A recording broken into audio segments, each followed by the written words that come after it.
नमस्कार मंडळी, स्वागत आहे तुमचं माझ्या व्लॉगमध्ये. तर आता विंटर सीझन चालू आहे, सो आम्ही केलं होतं इथे स्ट्रॉबेरी प्लस चॉकलेट. सो त्यासाठी फ्रेश स्ट्रॉबेरी वगैरे आणली. त्यानंतर आम्ही डेअरी मिल्कचं चॉकलेट यूज केलं. त्याला फ्रेश आम्ही छान धुवून वगैरे घेतलं. अर्धा तास आधी तुम्ही त्याला मिठाच्या पाण्यात ठेवलं तरी चालेल. सो ते छान आम्ही कट वगैरे केलं. इथे बघू शकता तुम्ही, एकदम म्हणजे थिन लेअरमध्ये कट करा, जेणेकरून ते तुम्हाला खाताना पण असं छान लागेल. सो इथे छान कट वगैरे केलं. त्याचं जे काही पानं वगैरे असतात ते पण काढून घेतले आणि ऑलमोस्ट आम्ही सगळी काही स्ट्रॉबेरी जी होती ती पूर्ण कट केली.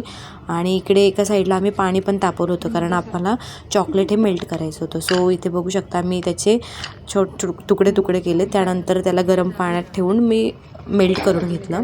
पण थोडंसं इथे मला प्रॉब्लेम आला हे करताना, बट थोडंसं आम्ही त्यात बटर पण टाकलं, जेणेकरून ते थोडं छान टेस्टी लागेल. सो ते इथे छान मेल्ट वगैरे झालं. त्यानंतर ही स्ट्रॉबेरी आमची रेडी होती. त्यावरती ते मस्त आम्ही चॉकलेट वगैरे ॲड केलं. खूप काही आमचं मेल्ट नाही झालं चॉकलेट, बट स्टील ते बऱ्यापैकी झालं होतं. सो ते आम्ही पूर्ण काढून घेतलं ते स्ट्रॉबेरीवरती आणि ते छान एकत्र केलं. ते त्यामध्ये एकत्र झालं आणि त्यानंतर आम्ही ते खाल्लं वगैरे मूव्ही बघता. तर असा होता दिवस.